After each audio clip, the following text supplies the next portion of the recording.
Earth, an infinite number. They already exist. You decide which you're going to experience at any given moment, which you're going to shift to at any given moment by whatever vibrational state you choose to be at that moment. And you are shifting through billions of versions of Earth every second. You understand? Okay. So you have an infinite array of this.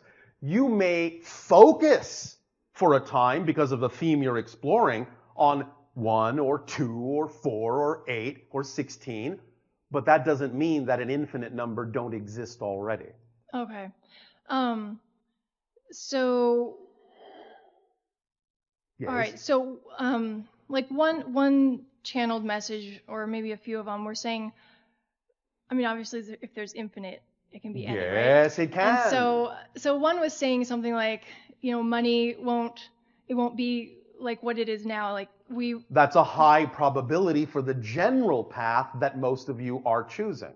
It won't necessarily be that way for everyone, but there is a general consensus and a high degree of probability that many of you will shift in the direction of an Earth where the idea of exchange will be expressed in a very different way in time. Mostly you will wind up, as we perceive the energy direction you're going in now, at a place on an Earth, eventually, that expresses the idea of exchange and value and worth and appreciation on the actual abilities and skills of people themselves, and there will no longer really be a need for the idea of an artificial medium of exchange. This is in some senses how we operate, because there may be a guiding body, a synchronizing, amplifying body, not a government per se, but we always just wind up exactly where we need to be, when we need to be there, with whom we need to be, having whatever skills they need, and them having whatever gifts we need, simultaneously, synchronistically, automatically. So we don't need any kind of an artificial medium of exchange. We are the medium of exchange. Okay, so Yes. Then asking the question from the reality that I'm operating from now. This one? And probably this one, many. This one? This one? Yes. This one? This one? This All one? of them. This one? This one? This one? All the ones that I'm choosing to experience, and I bet many people here are also. All right. What does that mean for, so I right now, I would say I want to choose one, like you said, where money is not a medium of exchange. If that is a representation of one of the elements of the ideal reality, the ideal version of Earth for you, and that truly, as you say, rings your bell, strikes a chord within you as being what you prefer, then all you need to do to shift in that direction is the formula we've already given. Follow highest excitement. Act Okay. on your highest excitement to the best of your ability, taking it as far as you can until you can take it no further, then keep acting on the next most exciting thing, and the next, the next, the next, the next, the next, with no insistence whatsoever on what you think the outcome should look like. You can have the visualization as a guide, but the visualization of the ideal reality doesn't mean it will look like your physical mind created it to look. It may look very different. But what you understand about the visualization, it is the symbol that your physical mind needs at this moment as a representation of the ideal reality, and that it will get you excited about that reality, which puts you in the proper state to manifest that reality. But the way the reality manifests more quickly is if you allow the state to remain, but completely dump the picture in your mind and allow the higher mind to replace it with the actual physical representation that is truly representative of the state that you now have generated with yourself. Because you see, your physical mind isn't necessarily capable of understanding what the actual outcome needs to look like. The physical mind is very limited in the symbols it can choose. But the symbols it can choose can generate the appropriate vibrational state. So if you drop the symbols and allow the higher mind to bring you through its vision, the idea of what will actually be best represented by that state, then you will receive the actual manifestation at whatever pace is relevant for you and best for you, that will actually fulfill the idea of the idealized reality. Does that make sense? Yeah. So Then getting a little more nitty-gritty on the idea. Nitty and gritty. All right. More Are they your daily. friends? Yeah, Here they is are nitty, sometimes. here is gritty. Good to meet you.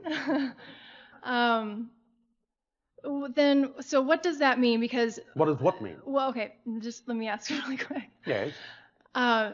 Since I'm thinking that I probably won't be in that reality before April 15th, or tax day, I'm just wondering how do I deal on like a daily... I will tell you. First and foremost, you cannot move in the direction that you prefer if you are running in fear. You will actually be moving in the opposite direction that you prefer. It's not about running from, it's about running to. Do you understand the difference vibrationally? I definitely don't feel I'm running in fear, but... Then why are you concerned? Well, it's interesting to me, like, do I put Yes. money in a 401k or in a retirement plan? Does it excite you?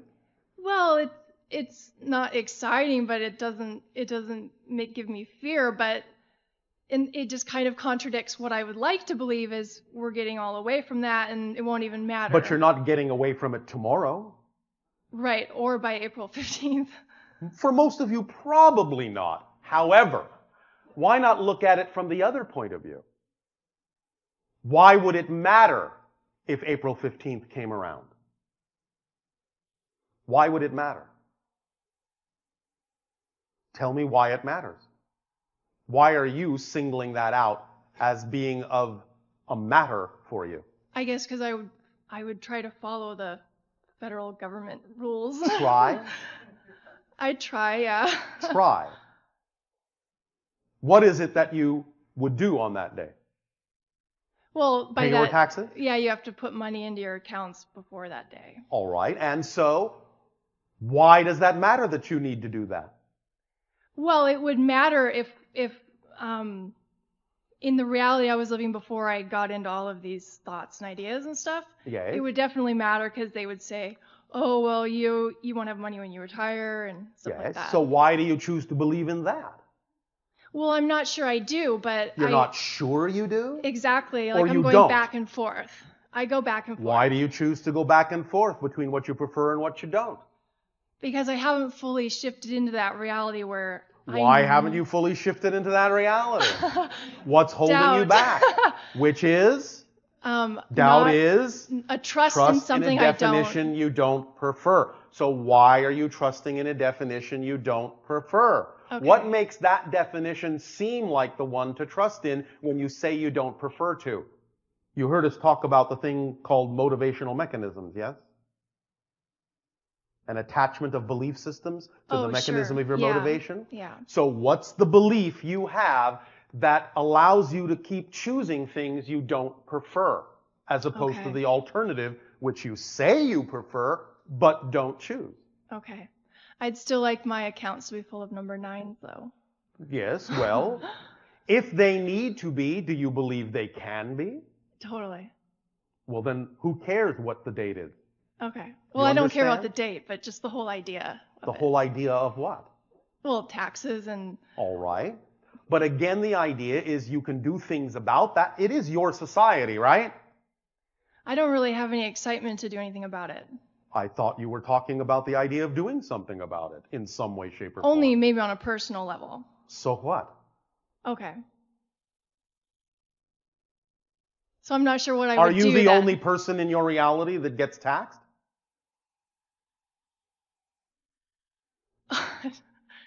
No. All right.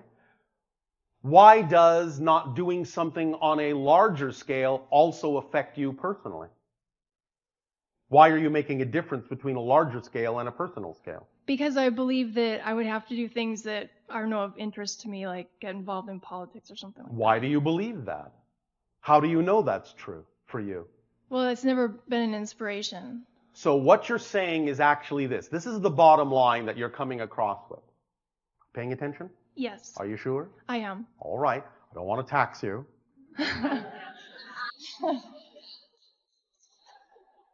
You are saying to us, I have a definition of my excitement that is contradictory to the concept of excitement. Because you're saying, oh, well, if I was going to do that, I'd have to go about it in ways that are not exciting to me, not inspiring to me. Instead of, if that is something that would actually work, there must be a way I can go about it that would be representative of my passion. And then I will allow my synchronicity to demonstrate what that is. If nothing comes up, then I know there is no particular path here that is representative of my excitement. But by saying that there can't be, before you know whether there is or not, is actually having a contradictory definition of your excitement. Because there could be an exciting way for you to do this. You're just buying into what your society says is possible and not possible, and you're thinking that that's true for you. Sure. So, in fact, you're actually contradicting yourself because you said, well, I only really want to do this on a personal level. I don't want to do it on a big societal level. But you're actually buying into the societal ideas instead of the ideas that are personal to you that could work. So you're actually contradicting yourself. Okay. You follow? All you need to do is say, all right, here's a circumstance. It's totally neutral. Totally neutral. I would prefer to give it a positive meaning. So by giving it a positive meaning, that means my personal reality, my personal synchronicity will demonstrate to me the path of least resistance. Now, the path of least resistance, the opportunities that might be being presented to you synchronistically by your higher mind, might involve a broader spectrum of things, might involve a larger slice of society. But the point is what you will be presented with will be presented to you in a way that matches the frequency of your excitement. Because if it didn't, what would be the point? Make sense? Yeah. So you need to relax your insistence and conditions about how you think you need to go about something, and just let your reality show you the way to go about it by trusting that it will present you with something that will work for you, no matter in what form it comes, and that because it is in alignment with your excitement, it won't matter what the actual method is, or modality is, or format is. It might be larger, it might be political, it might be sociological, it might even be religious, who knows? But it doesn't matter, because you know that if it comes to you, it will come to you as a match to the frequency of your excitement, because by definition, your excitement cannot contain ideas that are not part of that frequency. You follow? Yeah. Does this help? It does. All right. So stay in the vibration of knowing that whatever path will work best for you, whatever is representative of the path of least resistance, will come to you. But only if you don't shut the doors to all the ways it could come. Otherwise, you're the one restricting yourself. You're the one taxing yourself instead of relaxing into the idea that if it's going to come, it'll come through whatever doorway will work. And so you don't have to care what that doorway is. Yes? Okay. Yes. So, relax, don't tax. That's great. All right? And that's why you're focused on that issue. Because you are collecting a tax on yourself and depreciating who you are instead of appreciating. It is absolutely no accident that the terms appreciate and depreciate exist both energetically and monetarily. There's a symbol there for you. Don't depreciate yourself and thus render yourself incapable of having enough worth to do what you need to do. Value yourself, appreciate your life, appreciate your circumstances, appreciate your situation. Give it a positive meaning, and you will be shown how you can move forward in a positive way as long as you don't shut the doorways that you think are not supposed to have anything to do with me. Because remember, the idea of choosing a positive reality doesn't mean you invalidate the one you don't prefer. In fact, that's what anchors you to it. By everything being equal and everything being equally valid as a choice, then you are capable of choosing what you prefer. Make sense? Because you're not giving undue energy to what you don't prefer. You follow me? Yeah. Is this helping you relax? It is, yeah. All right. Yeah. Then? So my conclusion is that Yes. continue to put money in until. Are you you're excited about that? I'm not excited. I'm not excited. All right, well, I suppose I'll take that as a step in the positive direction. Okay. But remember, if you will, our factory analogy, you're the one that has the master key. So it's up to you to decide what beliefs are real to you and true Okay. for you. Yes? Yes. And you get to choose. I need to focus on that more, for sure. Well, that would be nice, wouldn't it? Yeah, it Wouldn't would. that be more fun to focus on the ideas and the beliefs that are more in alignment with who you prefer to be rather than the ones that are not? Yes. All right, well, then if you don't choose those, you have only to ask yourself, why not? Okay.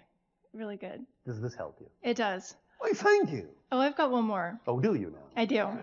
Well, you certainly seem to have an abundance of questions. Yes. All right. I enjoy abundance of good things. Oh, all right.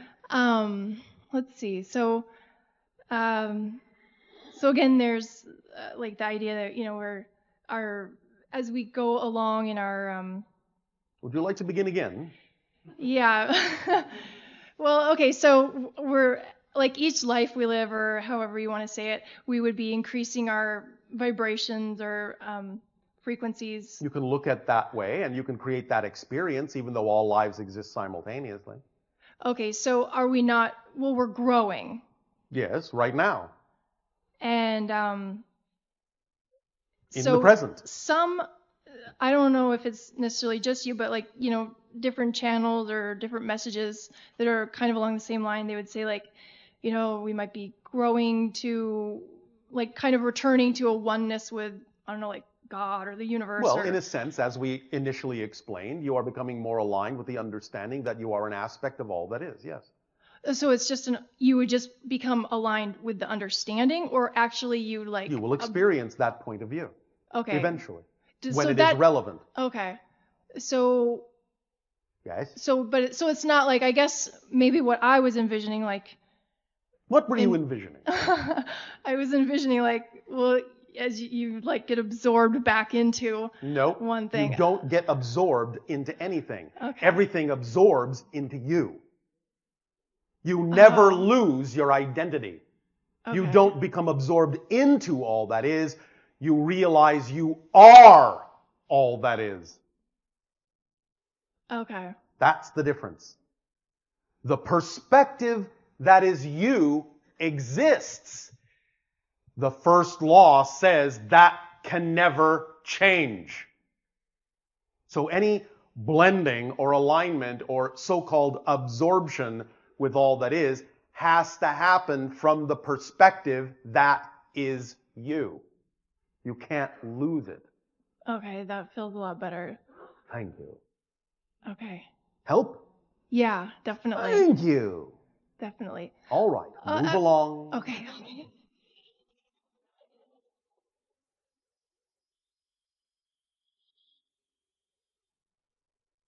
Hi, Bashar. And to you, good day. Can you tell me who and why the Angkor Wat?